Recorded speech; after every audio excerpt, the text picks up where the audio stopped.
გამარჯობა. ეთერშია გადაცემა აფხაზეთი გიორგი კინწურაშვილთან ერთად. დღევანდელ გადაცემაში ნახავთ. მიმართულების ეფექტიანი განხორციელების კვირის მნიშვნელოვანი მოვლენების საინფორმაციო გამოშვება. რუბრიკაში მიამბე აფხაზეთზე საქართველოს პარლამენტის თავმჯდომარის პირველი მოადგილის გიორგი ვოლსკის მოგონებები აფხაზეთზე. გასული კვირის მნიშვნელოვანი ამბების საინფორმაციო გამოშვება.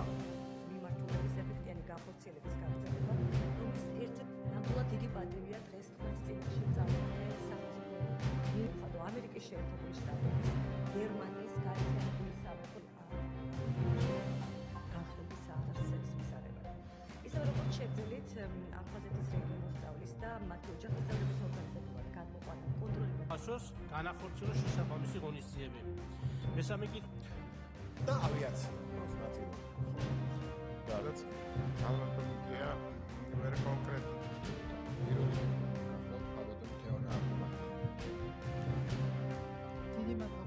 როგორც დღეს არაერთხელ აღნიშნეთ, ჩვენი ქვეყნის ერთ-ერთ უმთავრეს სასიცოცხლო მნიშვნელოვან გამოწვევად რჩება საქართველოს აფხაზეთის და ცხინვალის რეგიონების მიმდინარე ოკუპაცია, რომლის შედეგია ადგილზე არსებული უმძიმესი ჰუმანიტარული და ადამიანის უფლებრივი, ისევე როგორც უსაფრთხოების მდგომარეობა. აღნიშნულზე კი სრული პასუხისმგებლობა ენიჭება და ეს ახლა უკვე ადამიანის უფლებათა ევროპული სასამართლოს გადაწყვეტილებით ეფექტური კონტროლის განმახორციელებელ საოკუპაციო ძალას რუსეთს.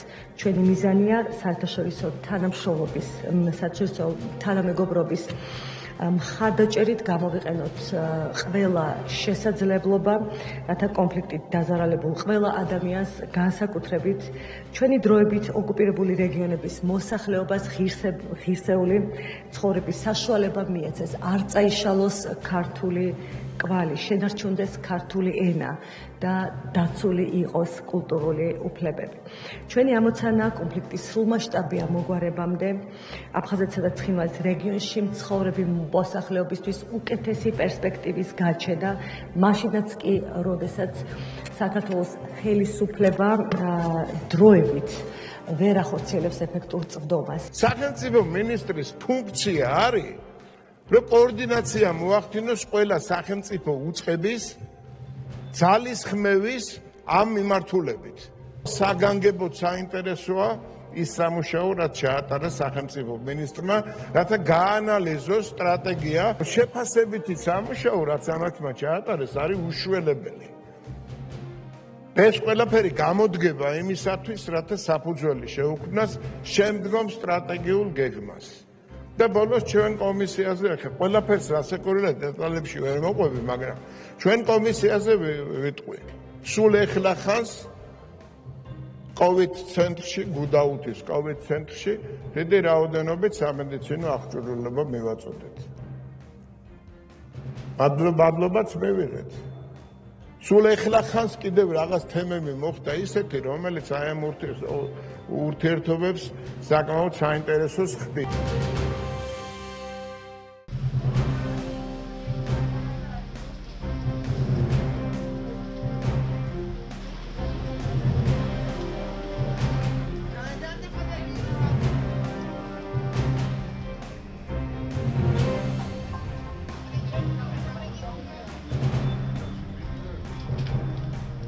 ზუგდიდში განსახლებულ დევნილებისათვის დღეს არის უპრეცედენტო ღონისძიება, როდესაც აფხაზეთის ჯანდაცვის სამინისტრო პედიატრისა და პულმოლოგიის ასოციაციასთან ერთად ახორციელებს ერთობლივ ღონისძიებას, სადაც ერთი კარის პრინციპით ხორციელდება 6 დაავადების ერთდროული სკრინინგი. გარდა სკრინინგული პროგრამისა, აფხაზეთის ჯანდაცვის სამინისტრომ დღეს აფხაზეთიდან დევნილ მოქალაქეებს გადასცა სავარძელები. ეს არის სამინისტროსა და არასამთავრობო ორგანიზაციის ერთობლივი პროექტი. ხორციელდება ერთობლივად ეს პროექტი, რომელიც გულისხმობს და მოიცავს უნიკალურ შესაძლებლობას და ძალიან მნიშვნელოვან შესაძლებლობას ჩატარდეს საქართველოში პირველად ასე აი ამდენი დაავადების სკრინინგი. ეს არის ტუბერკულოზი, ეს არის HIV ინფექცია, შიდსი, COVID ინფექცია, ეს გახლავთ C ჰეპატიტი, შაქრიანი დიაბეტი და არტერიული ჰიპერტენზია. ეს პროექტი ვერ შედგებოდა, რომ არა აფხაზეთის მთავრობის ჩართულობა, მათი აქტიური მონაწილეობა.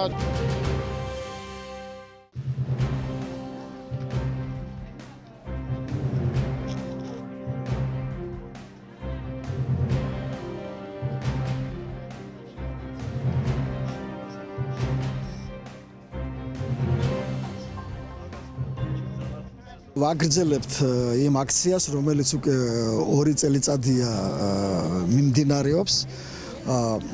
ჩვენ ჰუმანიტარულ დახმარებას უწევთ დევნილებს მთელი ქვეყნის მასშტაბით.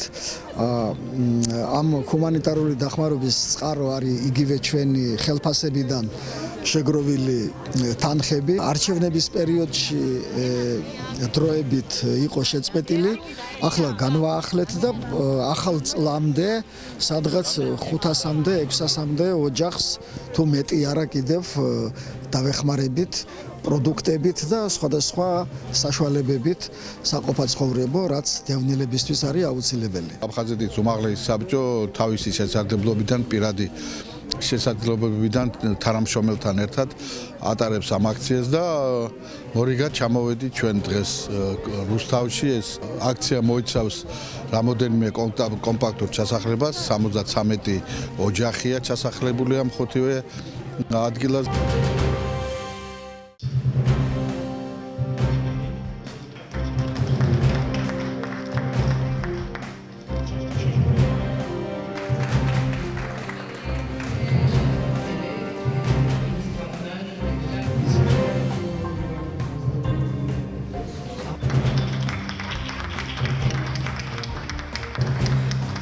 თურქეთის სახელმწიფო არის ერთ-ერთი იმათაგანი, რომელიც აღიარებს ჩვენი ქვეყნის ტერიტორიულ მთლიანობას, ერთიანობას, რომელსაც აქვს რეალური რესურსი. ყველაფერს თავი დავანებოთ, თურქეთში ცხოვრობენ მუხაჯირობის პერიოდის დროინდელი გადასახლებული გენეტიკურად ქართველები, აფხაზები. რომ არა სახელმწიფო პოლიტიკა და სახელმწიფოს როლი შეიძლება როგორც საფრთხე ისე წარმოგვედგინა ჩვენი ნაწილი, ჩვენი სისტემა და ხორცი. ამიტომ ერთმანეთს მნიშვნელოვანია დღევანდელი დღე, მნიშვნელოვანია იგივე შემადგენლობა ჩვენი სტუმრების, თურქეთის საისტორიო საზოგადოების ხელმძღვანელის ჩამოგზანება, ასევე ენის ლიტერატურის იქ სააგენტოა სამინისტროებზე გაცილებით დიდი ფუნქცია, პირველი პირის მოსვლა. რა თქმა უნდა, მნიშვნელოვანია თურქეთის ელჩის მისი აღმატებულება ქალბატონი ფათმას, რომელიც ამ უნივერსიტეტის მეგობარია და ჩემი პირადი მეგობარიც არის, მისი მონაწილეობა და ჩართულობა.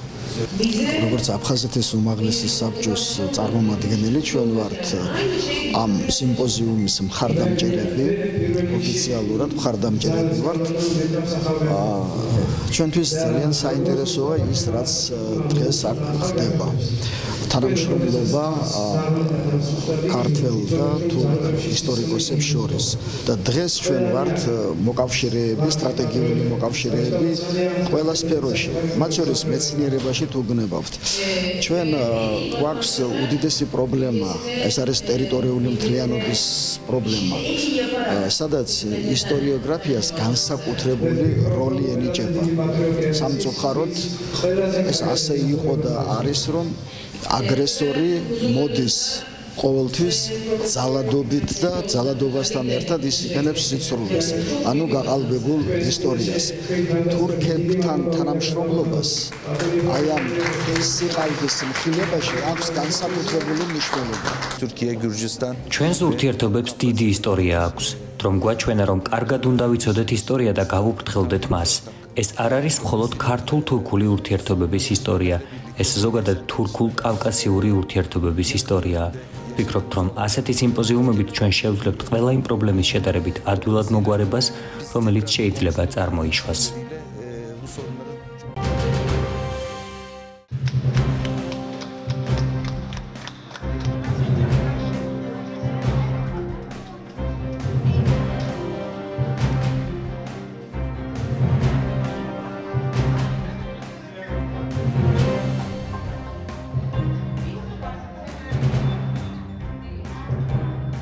მართლა საზეიმო დღე არის დღეს.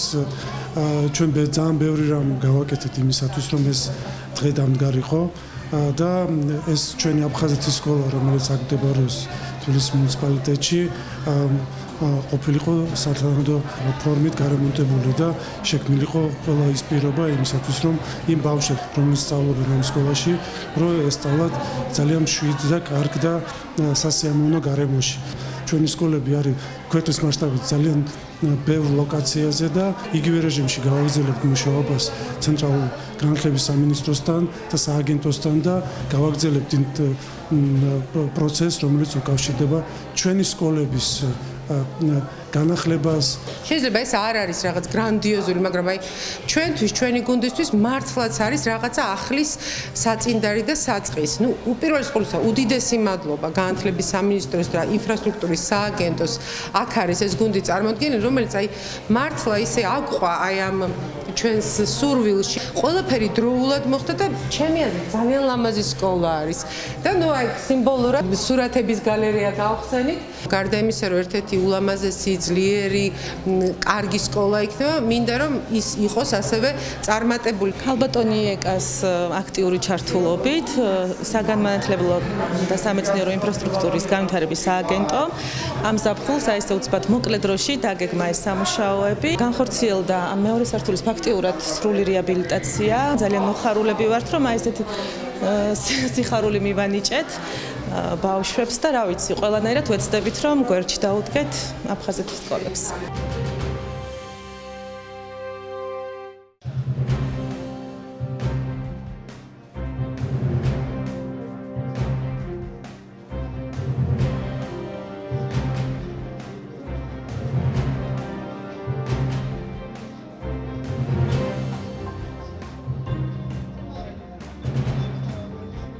ჩემს გამოფენას დაერქვა ისევ ესე იგი კულტურული მემკვიდრეობის კვალდაკვალ. მე გადავწყვიტე, რომ ეს ხაზი გამეგრძელებინა შეძლების დაგვარა, რა თქმა უნდა, თქვენ ნახეთ, რომ აქ დაემატა კიდევ ჩემ კოლექციას ახალი ნამუშევრები, როგორც ნაქარგობაში, ასევე მოზაიკაში და აგრეთვე ფერწერაშიც. საკმაოდ დიდი კოლექცია შეიკრა. აქ წარმოდგენილი არის ბორჯომის რაიონი ძირითადად, რომელმაც მე ძალიან ბევრი კარგი დადებითი ემოცია მომცა. დევნილობის შემდეგ, რა თქმა უნდა, მაგრამ ჩემი ბავშვობა და ჩემი 16 წლამდე მე ვიზრდებოდი აფხაზეთში. რა თქმა უნდა, ეს გრძელდება აფხაზეთის სიყვარულიც.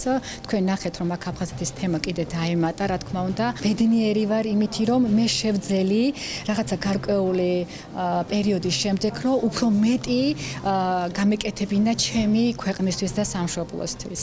მრავალმხრივი ნიჭის მქონე ქალბატონი გახლავთ, მრავალმხრივი მიმართულებები აქ წარმოდგენილია საოცარი განსაკუთრებული ტექნიკით შესრულებული ეს ნაკსოვები. ქართულ ეროვნულ ტრადიციებიდან გამომდინარე ამოდის ეს ხელოვანი და აი ცდილობს და წარმატებულად ახორციელებს იმ ჩვენს ეროვნულ ტრადიციებს, რომელიც ამ ქართულ ტრადიციულ ხელოვნებას ახასიათებს. დიდი სიყვარულით არის მოკლედ ამ ჩვენი ქართული ეროვნული ტრადიციებისა და ქართული ხელოვნების მიმართ და ამავე დროს შესანიშნავი პეიზაჟები აქვს, თვითონ ბაკურიანის ხედები აქვს გაკეთებული. დღეს უკვე განახლებული ნახატების გამოფენა არის და მე ნამდვილად ბედნიერი ვარ იმითი, რომ დღევანდელ დღეს უკვე ჩვენი ადგილობრივი ბორჯომის მუნიციპალიტეტის ხედები და ბაკურიანის ნახატებიც არის უკვე ამ გამოფენაზე ნაჩვენები, თავისი ეგრეთ წოდებული ორთქმავლით კუკუშკით და ნამდვილად ბორჯომის მუნიციპალიტეტი ნანას გვერდში უდგას და ყოველთვის გვერდში დაუდგება, წარმატებას უსურვებთ და წინსვლას უსურვებთ. ყველა მისი ნამუშევარი არის კულტურულ მემკვიდრეობასთან დაკავშირებული და დაკავშირებული არის ქართულ ორნამენტთან პირველ რიგში. ფერთა გამა არის არაჩვეულებრივი და ყველა ეს ფერები მას აღებული აქვს ქართული კულტურული მემკვიდრეობიდან.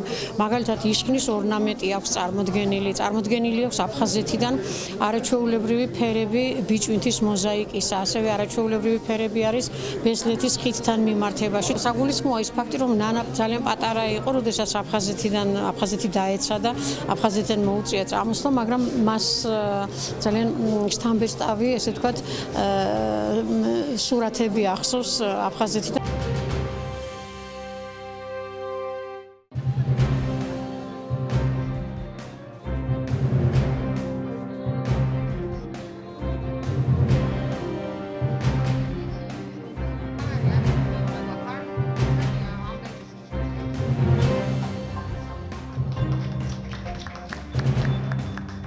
ჩვენ დიდი ხანი ვემზადობოდით ამ პრემიის გადაცემისთვის და მინდა მადლობა გადაუხადო ყველა ვინც იყო ჩართული ამ პრემიის ჩამოყალიბებაში, კომისიის წევრებს, განათლების, კულტურის და მეცნიერების სამინისტროს და ასევე რაც მთავარია მინდა მიულოცო და მადლობა გადაუხადო ყველა ლაურეატს, ვინც მიიღო მონაწილეობა ამ კონკურსში, მაქსიმალურად შევუწყოთ ჩვენ ახალგაზრდა მხატვრებს და პრემიის არსებობა არის ერთ-ერთი ყველაზე საუკეთესო მექანიზმი ამ კუთხით. მიუხედავად იმისა, რომ პირველად არ ტარდება, ჩემი გუნდისთვის ჩვენთვის პირველია და ძალიან კარგი დასაწყისი არის და მე ვისურვებდი, რომ მომავალში უკვე თამამად მიიღონ ამ კონკურსში მონაწილეობა ჩვენმა მხატვრებმა აფხაზეთიდან, ვიცი რომ წელსაც იყო სურვილი, მაგრამ მაინც ალბათ ესე შორიდან უყურებენ და ზუსტად ვიცი რომ 2 წელიწადში ეს ამბავი ნამდვილად აფხაზეთიდანაც ისინი შემოგვიერთდებიან.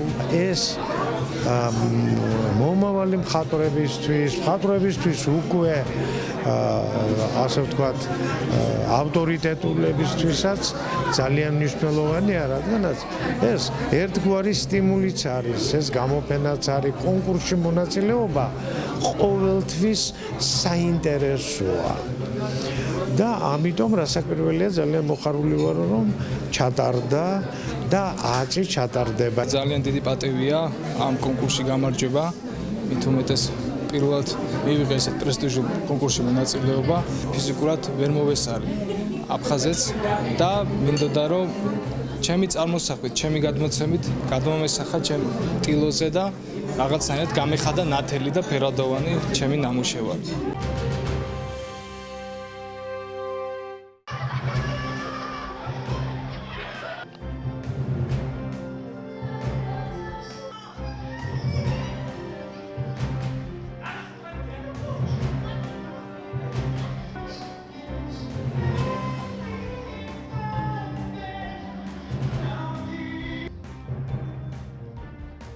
ჩვენმა თეატრმა ქალაქ სენაკში გამართა აკაკი ხორავას სახელობის პროფესიულ სახელმწიფო დრამატულ თეატრში ერთ-ერთი ჩვენი სპექტაკლი ძმები გრიმების პრემენელი მუსიკოსები. თქვენ ნახეთ როგორი გულანთებული მაყურებელი იჯდა. მე მადლობა მინდა მოუხადო თეატრის სახელით სენაკის თეატრის სამხატვრო ხელმძღვანელს ბატონ ირაკლი ადამიანს, მთლიანად მთელ კოლექტივს ამ გულთბილი დახვედრისათვის. მე ამავდროულად მინდა მადლობა გადაუხადო აფხაზეთის განათლების და კულტურის სამინისტროს თანადგომისათვის, ქალბატონ ლია კვარაცხელიას, რომლის სამსახურმა გაგვიწია ფინანსური დამხმარება და ეს გასტროლი თავისთავად ჩატარდა მათი ფინანსური მხარდაჭერით. ამ ორ თეატრს შორის უკვე წლებია არსებობს მეგობრობა და სასიამოვნოა ის ფაქტიც, რომ ასეთ რთულ პერიოდში შემოქმედებითმა ჯგუფმა ერთგვარად ბავშვები და ჩვენ უფროსების დაგვაბრუნეს ბავშვობაში. ეს იყო ძალიან ხალისიანი სპექტაკლი და თამამად შეიძლება ითქვას, რომ მაყურებელი თეატრიდან კმაყოფილი წავიდა. მისასალმებელია კულტურის, სპორტისა და განათლების სამინისტროს მიერ განხორციელებული ეს პროექტები, რომლებიც საშუალებას აძლევს თეატრებს რეგიონში იმოგზავრონ და მართლაც გაახარონ რეგიონალური თეატრების მაყურებლები. და თავისთავად ეს დღე შედგა, მოხარული ვარ და კიდევ ერთხელ მადლობას უხდით სამინისტროს და მადლობას უხდით ჩვენ სტუმრებს.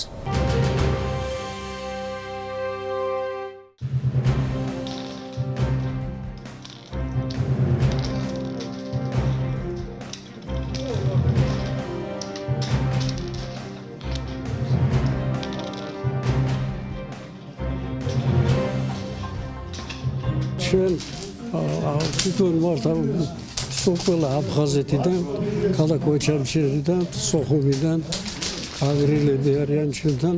ნარდის ტურნეს ვატარებთ, იმიტომ რომ აღმოაჩინოთ ვინ იქნება გამარჯვებული, იმიტომ რომ ეს სასახელოდ იქნება და ახლა ჩვენ იმედი გვაქვს, რომ ეს აფხაზებიც გაიგებენ, რომ ჩავატარებთ ამ ნარდის ღონისძიებას. ზოგს უნდა და ჩამოსვლა, მაგრამ რაღაცას ვერ მოახერხეს ახლა და იმედი გვაქვს რომ ამ დისკს გავგზავნი და ნახავი როგორ ტარდება ეს ღონისძიება. პირველ, მეორე და მესამე ადგილზე პრიზები გაქვს დაკავშირებით სულ ყველა მიიღებს თავს. შინაარსი ამ დიდი ამ ასეთი ტურნირების არის ერთმანეთთან ხილვა. ძალიან მონატრებული ვართ ერთმანეთს და გონი ამ ხრივ ბატონი თენგიზი აკეთებს დიდ საქმეს. კარგი საქმე კეთდება ამ ესე იგი სპორტულ სამყაროში. მიამბე აფხაზეთზე რუბრიკის სტუმარია ტერიტორიული მთლიანობის აღდგენის და დეოკუპაციის საკითხებთან დაკავშირებული დროებითი საპარლამენტო კომისიის თავმჯდომარე გიორგი ვოლსკი.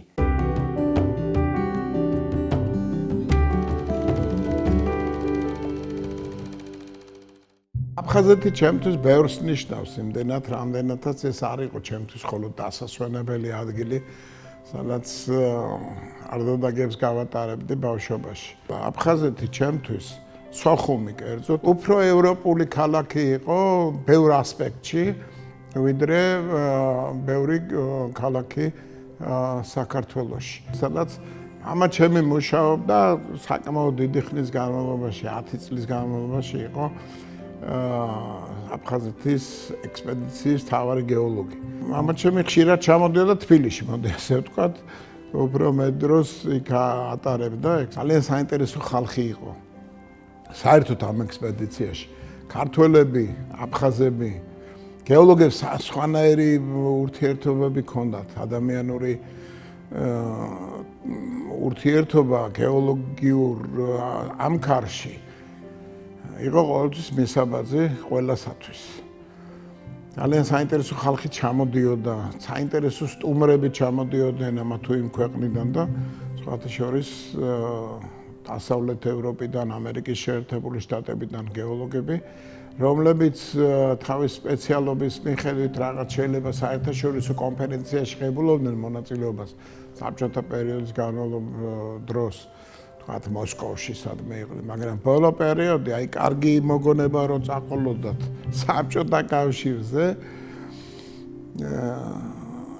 აფხაზეთში ეს 3-4 მიწაზე როგორც ჩვენ ვეძახდით, აფხაზეთში აკრძალვდნენ. როგორც კი აფხაზეთს ახსენებენ, იმ წუთში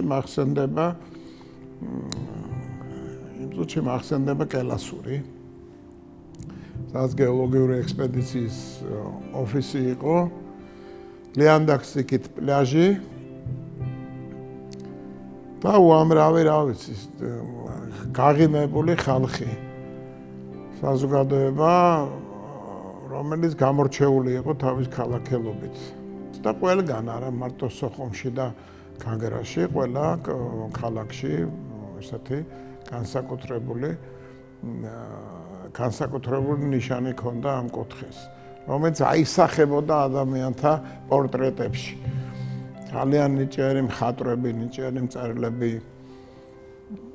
და მე ვფიქრობ, რომ მსოფლიოში თავისი ბუნებრივი მონაცემებით და თუნდაც თავისი ისტორიით აფხაზეთი უნიკალურია. ესეთი არ არსებობს არსად. თვალზე ცრემლმორეული ვიხსენებ ყველაფერს, რაც აფხაზეთთან არის დაკავშირებული. ძალიან გული მტკივა, რომ ბევრი ადამიანი გამოაკლდა თავის ოჯახს, სიცოცხლე დაკარგა, შეეწირა ომს. გაუმართლებელ ომს, რომლის თავიდან აცილება შეიძლებოდა გონიერება რომ გამოეჩინათ მხარეებს. რასაკვირველია, ბევრი შეცდომა იქნა დაშვებული. ის ხედვები, რომელიც გააჩნდათ, თქვათ, საყოფაცხოვრებო პირობებში ადამიანებს და რომლებიც არ ჩანდა გარეთ და რომლებიც არ ჩანდა და ისეთი ურთიერთობაში ფერფრთალდებოდა. როგორც არის სუფრასთან ჯდომა, ერთმანეთთან ლაპარაკი, ბევრი საერთო თემებზე საუბარი, იქ იყო რასაკვირველია ქართული, აფხაზური, ეთნიკურ თემებზე ლაპარაკი, მაგრამ როგორც კი ეს პოლიტიკურ ასპექტში გადავიდა საბჭოთა კავშირის ხრევის პერიოდი მაგ მხედველობაში, იმ წუთში ამან შეიძინა საკმაოდ აგრესიული ხასიათი. კამათი მეცნიერთა შორის კამათი ძალოვანებს შორის, კამათი სტუდენტებს შორის, კამათი ახალგაზრდებს შორის და ხანში შესულთა შორის და მე ვფიქრობ თავი შევერცხვინეთ როგორც ქართველებმა ასევე აფხაზებმა. ეხლა რომ აი ამ ხედვით და აი ამ ინტელექტუალური რესურსით კონდეს შესაძლებლობა უკან დაუბრუნდეთ, არანაირი კონფლიქტი არ მოხდებოდა. მით უმეტეს ეს არ გადაიზრდებოდა ფიზიკურ და შემდეგ უკვე იარაღი დაპირისპირებაში. დრო ჭირდება იმ ჭრილობების მოშუშებას, რომელიც სამწუხაროდ მივაყენეთ ერთმანეთს. მე ძალიან ბევრ ადამიანს ვხვდები, ვსაუბრობ, მათ შორის მათ ვინც ოკუპირებულ ტერიტორიაზე ცხოვრობს, უოცავთ ხოლმე ერთმანეთს დღესასწაულებს. ეხლაც აღდგომა მიულოცეთ, ეხლა ჩანს ამ გადმოსახედიდან თუ რას ნიშნავდა ადამიანთა შორის ურთიერთობა. იმ პერიოდში ბევრს არ ესმოდა. ის ნიუანსი, რომელიც აფხაზებს და ქართველებს პოზიტიურად აკავშირებდა ერთმანეთს და გაცილებით უფრო დიდია სინანული და გაცილებით უფრო დიდია სიყვარული, რომელიც საქართველოში სუფევს აფხაზების მიმართ და აფხაზეთის მიმართ. სინანული ტრობის და დაპირისპირების გამო და სიყვარული იმის გამო, რაც ერთმანეთს გვაკავშირებდა ისტორიის მანძილზე. და პასუხისგებლობა ჩვენი მომავალი თაობის წინაშე. აი ეს არის მთავარი მამოძრავებელი ძალა, რომელმაც უნდა მიგვიყვანოს გარკვეულ შეთანხმებებამდე, რომელიც უკავშირდება გადარჩენის ამოცანას, ფიზიკური გადარჩენის ამოცანას. გამორიცხულია, რომ რომელიმე მშობელს აფხაზი იქნება ქართველი თუ სხვა ეროვნების ადამიანი, სურდეს, რომ მათი შვილები ერთმანეთს თოფის სამიზნით, გავლით უჭვებდნენ, უღურებდნენ ერთმანეთს. ხვდები, რომ ერთადერთი საფიქრალი არის სამშვიდობოს გასვლა და გადარჩენა იმ პერიოდისთვის, როცა დიდი პოლიტიკური მოთამაშეები მიაღწევენ რაღაც საერთო ნიშნულამდე, თუ როგორ უნდა განვითარდეს პროცესები მსოფლიოში. ამიტომ ჩვენ უნდა გონივრულად მოვიქცეთ გრძელვადიანი სამშვიდობო გეგმა განვახორციელოთ ისეთი, როდესაც პირველი რიგის ამოცანა იქნება ნდობის აღდგენა და ამაში უნდა გამოვიყენოთ უშველებელი რესურსი, რომელიც გააჩნიათ ქართველებს და აფხაზებს, რომლებიც დღეს აფხაზეთის ტერიტორიაზე ცხოვრობენ, რომლებსაც ურთიერთობა აქვთ ერთმანეთში, საქმიანი ურთიერთობაც მათ შორის და მიუხედავად იმისა, რომ გაუსაძლისია პირობები, სხვადასხვა მიზეზით, როგორც ქართველების, ასევე აფხაზების, მიუხედავად ამისა, შევინარჩუნოთ ის ტრადიცია, რაც ქონდა პიროვნულ ურთიერთობებში. ასე რომ როგორ პოლიტიკურ სივრცეშიც არ უნდა ცხოვრობდეთ, ჩვენ ერთ გეოგრაფიულ სივრცეში მოგვიწევს ცხოვრება. აქედან გამომდინარე პასუხისგებლობა შვილების მიმართ არის ალბათ თემა, რომელიც უნდა გახდეს მამოძრავებელი ძალა ორივე მხარისათვის გამოძებნონ საერთო ენა. და თუ პოლიტიკურად ვერ მოაგვარებენ, ყოველ შემთხვევაში ხალხთა შორის დაპირისპირების ეს ხარისხი, რომელიც დღეს გაგვაჩნია, უნდა დღის წესრიგიდან მოიხსნას. ამის რესურსი ნამდვილად გაგვაჩნია.